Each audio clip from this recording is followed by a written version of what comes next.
Welcome back to another Project Stardew Shack update. Today I'm going to be working on the kitchen. The first thing I'm going to do is put up a new backsplash for the stove. I got this stainless steel backsplash off Amazon for like 50 bucks. And this has been really necessary because when the pots splash up on the walls and I try and wipe it off, I end up taking off the paint when I try and clean the walls. So this will make cleanup much easier. And that was really quick and easy to put up. It just took a few minutes. The much larger project is building the cabinet doors for all the cabinets in the kitchen. I've never made cabinet doors before, and I decided to make it even harder on myself by trying to make shaker cabinet doors. I could have just made flat plywood doors, but I felt like that would have been really boring and ugly. So I got this sheet of 1/4 inch thick plywood and I'm ripping it down on the table saw. This will be the center panel of the shaker style doors. I'm also doing this on super hard mode because I lack the effective tools to really make these really well. I'm doing all my cutting on this old table saw that's wobbly and it's a Craftsman, so it's just generally terrible. If any of you guys are in the market for a table saw, I recommend you stay far away from Craftsman and just Craftsman tools in general. They're kind of terrible. I could have a long rant about why Craftsman tools are just the worst thing ever, but I'll leave that for another day.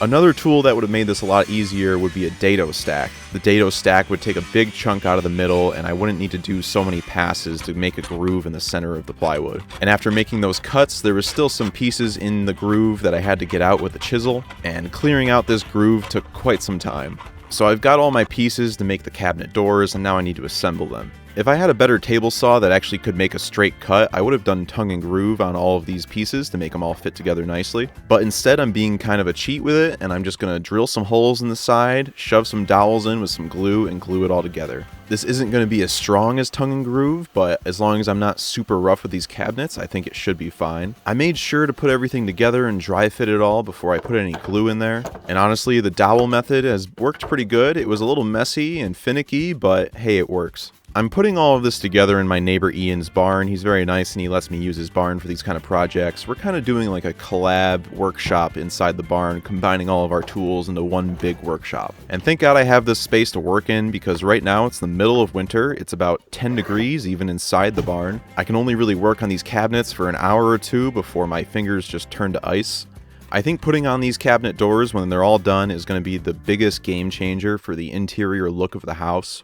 Up until now, the cabinets are there, but they have no doors, and so you just see all of my dirty secrets, all of my dishes and my ingredients and everything inside the cabinets, and it just looks cluttered and ugly, and I hate it. This is also one of the last things I really need to do to the interior of the house. There's still some little upgrades, like I need to build a pantry for the kitchen and cover up the hot water heater, but really this is one of the last main things I need for the interior.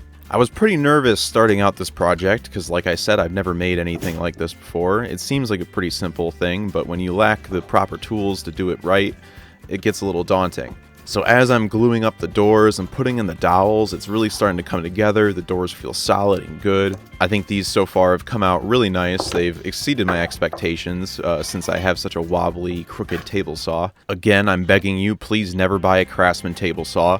And I could only really do one door a day because I needed all of my clamps to clamp it up and let the glue dry. So one door a day for like a week. I had to make 5 of these doors, but I'm not going to show you every single one because they all look pretty much the same but slightly different sizes. But after they're all glued up and put together, it's time to start sanding and filling in some gaps. But as you can probably see, the edge of the plywood is still visible, and so you can see all those plywood layer lines. So what I'm doing now is I'm putting an edge banding on. The edge banding is just a thin piece of wooden veneer, and it has glue on it that you melt on with a flat iron. So I got to use the flat iron and then slowly melt on the veneer around all 4 sides for every single door. Now it's time to bring the doors back over to the house, and I'm going to start prepping them to get mounted.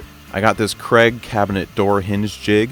This makes it real easy to drill the holes for the hinges and all the mounting points. Doing this was kind of nerve-wracking though. I wasn't 100% sure I was doing it right, and if I messed up, I'd have this big ugly hole in the side of the door. You would think when you get this close to the end of the project, you'd feel a sense of relief, but actually it was a deep sense of dread because I was just dreading that I did something wrong and I didn't realize it, and I'm going to put it on and it's just not going to look right, or it's going to be crooked, or something is going to be wrong. Anyways, I got the hinges on. They look correct to me, so I'm going to try and attach them to the cabinet now.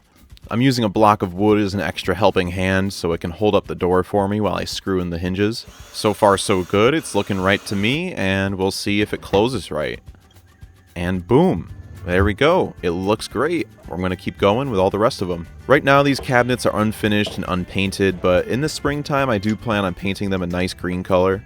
I'm waiting till spring because if you try and paint stuff in the wintertime, especially with spray paint, it's just not going to have a nice finish. It's not going to dry quickly. It could get dust. It'll be just not a good finish. You don't want to do it. This is already looking a million times better than it used to with the open cabinets. And so now that I put all the doors on, the last thing I want to do is put some handles on the doors. I got some of the cheapest handles I could possibly find at my local hardware store, but I think they still look pretty nice. They look classy. And in the near future, when I finally get the chance to paint these cabinets and make a pantry and cover up my hot water heater and all that jazz, I think this place is really going to be Pinterest worthy. I guess you guys will be the judge of that. You'll have to let me know how it looks by the time we're done.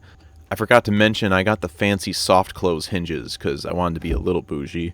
The kitchen is by far the most important part of a house in my mind. It has to be nice. Now let's go on a little tour of the progress we've made on the shack.